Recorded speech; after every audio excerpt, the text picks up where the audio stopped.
युद्धाभ्यास हुआ है। 7 से 12 जून तक नॉर्दर्न फीनिक्स युद्धाभ्यास चलेगा। अमेरिकी वायुसेना संयुक्त सैन्य अभियान का अभ्यास कर रही है। एक बड़ा अभ्यास है ये। 7 से 12 जून तक नॉर्दर्न फीनिक्स 2026 के नाम से ये अभ्यास जारी है। संयुक्त अभियान का अभ्यास किया जा रहा है अमेरिकी सेना द्वारा। तो ट्रंप का मिशन नॉर्दर्न फीनिक्स क्या है और दरअसल इसके मायने क्या हैं? खबर क्या है, पहले खबर जानिए। अमेरिकी वायुसेना युद्धाभ्यास करेगी। लॉरिंग एयरबेस को इस्तेमाल में लाएंगे। लॉरिंग एयरबेस की क्षमताओं का परीक्षण किया जाएगा। C-130 कार्गो और हेलीकॉप्टर विमानों की यहाँ तैनाती की गई है। रनवे, ATC और लॉजिस्टिक्स की भी जांच की जा रही है। सैन्य इकाइयों के बीच समन्वय की कोशिश की जा रही है। जॉइंट ऑपरेशन की क्षमता का ये अहम परीक्षण होगा। लेकिन अब माना जा रहा है कि हॉर्मूज को खुलवाने के लिए अमेरिका एक खास रणनीति पर काम कर रहा है, जिसके जरिए IRGC की हॉर्मूज में पहुंच को बहुत कमजोर किया जाएगा। ईरान का कम्युनिकेशन सिस्टम इतना कमजोर होगा कि हॉर्मूज में किसी एक्शन में ईरान को काफी वक्त लग जाएगा। बीती रात अमेरिका ने ईरान के केशन द्वीप पर हमला किया। केशन द्वीप पर जोरदार धमाकों की आवाज सुनी गई। अमेरिकी हमले में IRGC का ग्राउंड कंट्रोल स्टेशन नष्ट हो गया। अमेरिका ने केशन द्वीप पर मौजूद कम्युनिकेशन टावर को तबाह कर दिया। हॉर्मूज में नाकाबंदी और हमले का अहम मोर्चा केशन द्वीप है। केशन द्वीप से ही हॉर्मूज में हमले और निगरानी का इंतजाम है। केशन द्वीप पर ही आत्मघाती ड्रोन और मिसाइल की तैनाती है। एक्सपर्ट्स दावा कर रहे हैं कि ईरानी सेना के मुख्यालय और हॉर्मूज का संपर्क कमजोर करने की तैयारी है। अमेरिका ईरान के अंडरग्राउंड मिसाइल ठिकानों को नष्ट नहीं कर सकता है। अमेरिका की कोशिश है कि हॉर्मूज के तटों पर मौजूद कम्युनिकेशन टावर नष्ट कर दिए जाएं। ईरान के सभी द्वीपों पर मौजूद सैन्य ग्राउंड सेंटर को नष्ट कर दिया जाए। ईरान के ड्रोन और मिसाइल हमलों के लिए बनाए गए सेंटर खत्म हो जाए। इस पर कम्युनिकेशन टावर को ठीक करना इतना आसान नहीं है। कम्युनिकेशन टावर की मरम्मत करने में ईरान को कई दिन लग सकते हैं। कम्युनिकेशन खत्म होने से ईरान के लिए आत्मरक्षा भी मुश्किल हो जाएगी। और इस वक्त की बड़ी खबर ईरान ने दुनिया को दिखाई है एक बार फिर अपनी ताकत। तनाव के बीच ईरान ने किया है मिसाइल टेस्ट। ईरान ने मिसाइल टेस्ट का वीडियो भी शेयर किया है। ईरान ने कहा है कि देखते हैं क्या होता है। ईरान दुनिया को अपनी ताकत भी दिखा रहा है। ये भी संदेश दे रहा है कि वो पीछे हटने को तैयार नहीं है और झुकने को भी तैयार नहीं है। मिसाइल टेस्ट कर इस वीडियो को जारी किया है और ये संदेश दिया है कि देखते हैं अब आगे क्या होता है।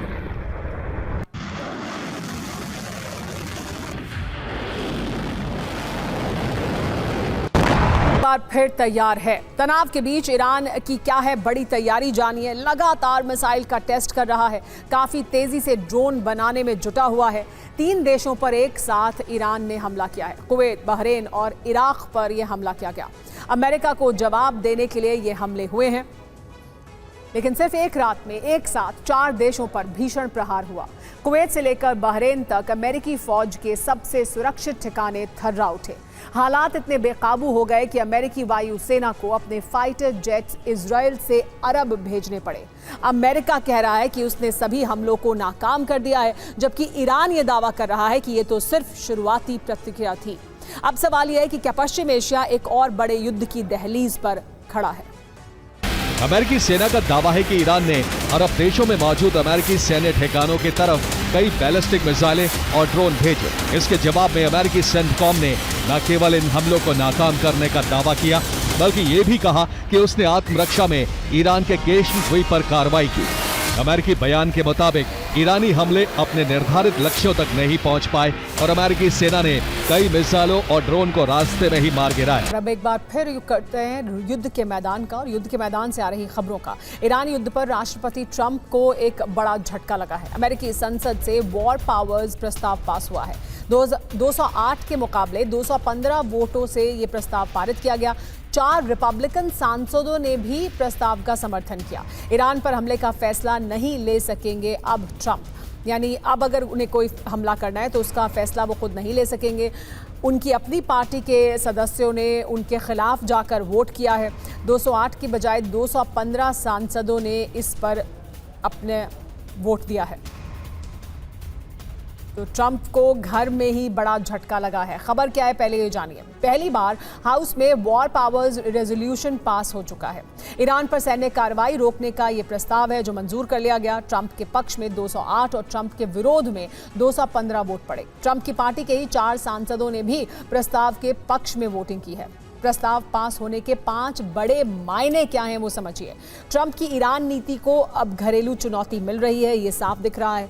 रिपब्लिकन पार्टी में भी दरार के साफ संकेत हैं क्योंकि उनकी पार्टी के लोगों ने उनके खिलाफ वोट किया। ईरान के साथ समझौते की मांग भी अब अमेरिका के भीतर तेज हुई है। मिड टर्म चुनाव से पहले ट्रंप पर अब दबाव बढ़ा है। ट्रंप की ईरान नीति पर बढ़ता असंतोष भी इसका एक अहम कारण है और ये दर्शाता है कि कैसे अमेरिका के भीतर असंतोष है डोनाल्ड ट्रंप की ईरान को लेकर, नीति को लेकर। हालात की गंभीरता को इस बात से समझा जा सकता है कि बहरीन और कुवैत की सेनाओं को आधी रात को आपातकालीन गाइडलाइंस जारी करनी पड़ी। रिहायशी इलाकों में मिसाइलों के खतरनाक मलबे और बिना फटे विस्फोटकों के गिरने की आशंका बढ़ गई। संयुक्त अरब अमीरात यानी यूएई के सबसे सुरक्षित माने जाने वाले सैन्य ठिकानों पर भी खतरा मंडराने लगा, जिसके बाद अमेरिका को मजबूरन अपने कीमती हवाई ईंधन भरने वाले रीफ्यूलिंग टैंकर विमानों को वहां से हटाना पड़ा ताकि वो ईरान की जद में ना आए। ईरान के सुप्रीम लीडर मुश्तबा खामनेई ने साफ कर दिया है कि ये पलटवार सिर्फ एक शुरुआती प्रतिक्रिया थी। IRGC के कमांडर सीधे तौर पर चेतावनी दे रहे हैं कि वो वॉशिंगटन और डोनाल्ड ट्रंप के उस खेल या चक्रव्यूह में नहीं फंसेंगे जहां ईरान को कमजोर दिखाने की कोशिश की जाए। ईरान ने अमेरिका और उसके अरब सहयोगियों को फाइनल अल्टीमेटम दे दिया है। अगर अब अमेरिका ने केशन द्वीप या ईरान के किसी भी ठिकाने पर दोबारा उंगली उठाई तो अगला हमला सिर्फ सैन्य बेसों पर नहीं होगा। इस वक्त की बड़ी खबर, ईरान के खिलाफ नेतन्याहू ने ऐलान कर दिया है। कहा है कि जरूरत पड़ने पर सैन्य कार्रवाई करेंगे। नेतन्याहू ने कहा कि ईरानी शासन गंभीर रूप से कमजोर है। तो नेतन्याहू ईरान से क्या फिर करेंगे युद्ध, क्या कहा है समझिए। जरूरत पड़ने पर एक बार फिर सैन्य कार्रवाई करेंगे। इस्लामिक गणराज्य को उखाड़ फेंकना बहुत जरूरी कहा है नेतन्याहू ने। ईरान की सत्ता पहले से ज्यादा कमजोर हुई है। ईरानी शासन के भीतर दरारें बहुत बढ़ रही हैं। ईरान को परमाणु हथियार हासिल हम नहीं करने देंगे। अब ईरानी शासन के पतन का समय आ गया है, कहा नेतन्याहू ने। ईरान में बड़े आंतरिक मतभेद भी मौजूद हैं। तो इजराइल और लेबनान में युद्ध विराम पर रजामंदी हुई है, लेकिन नेतन्याहू की फौज के तेवर ये इशारा कर रहे हैं कि ये सीज फायर ज्यादा दिन तक नहीं चलेगा। नेतन्याहू का लक्ष्य साफ है कि इजराइल, लेबनान सरकार और हिजबुल्लाह को ये संदेश दे रहे हैं कि यदि उनकी शर्तें नहीं मानी गई तो वो सैन्य बल से पूरे दक्षिणी लेबनान को तबाह कर देंगे। जब तक हिजबुल्लाह दक्षिणी लेबनान से पूरी तरह पीछे नहीं हट जाता तब तक सैन्य दबाव कम नहीं किया जाएगा। और युद्ध के 58वें दिन ईरान से आई है खबर। करज में मुश्तबा का पोस्टर लगा है। मुश्तबा के नाम का लापता पोस्टर लगाया गया है। ये अपने आप में बड़ी खबर है जिसमें कहा जा रहा है कि एक पोस्टर लगाया गया है।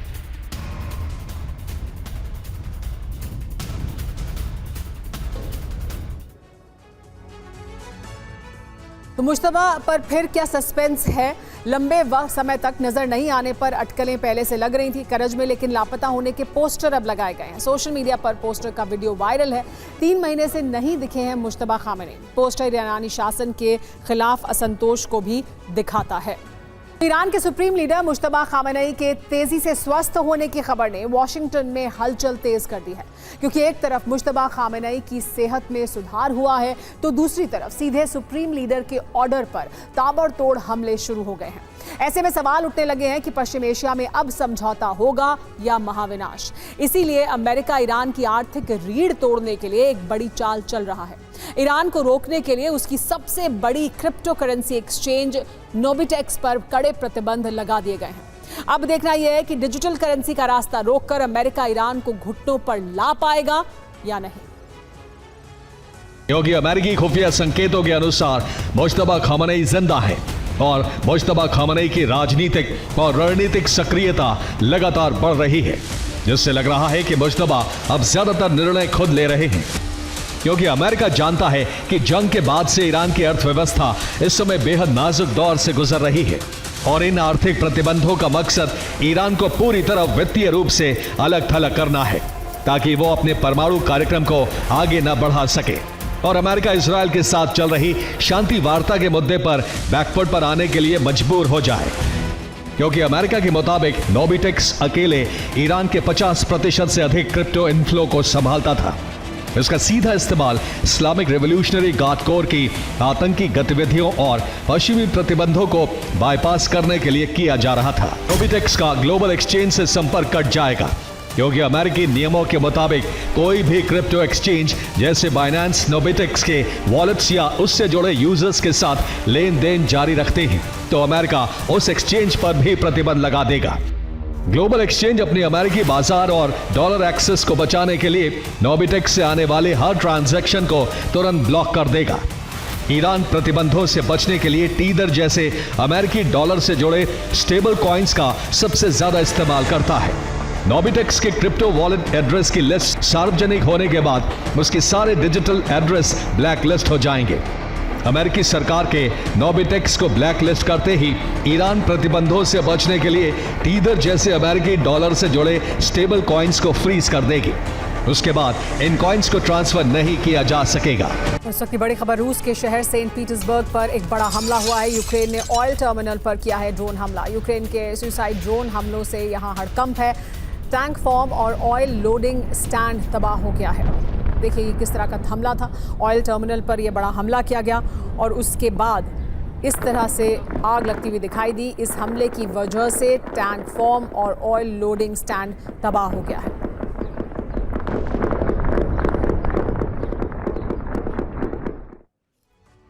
यूक्रेन ने सेंट पीटर्सबर्ग ऑयल टर्मिनल पर हमला किया। ऑयल टर्मिनल में एक के बाद एक कई धमाके हुए हैं। बड़े धमाके के बाद टर्मिनल में आग भी लग गई।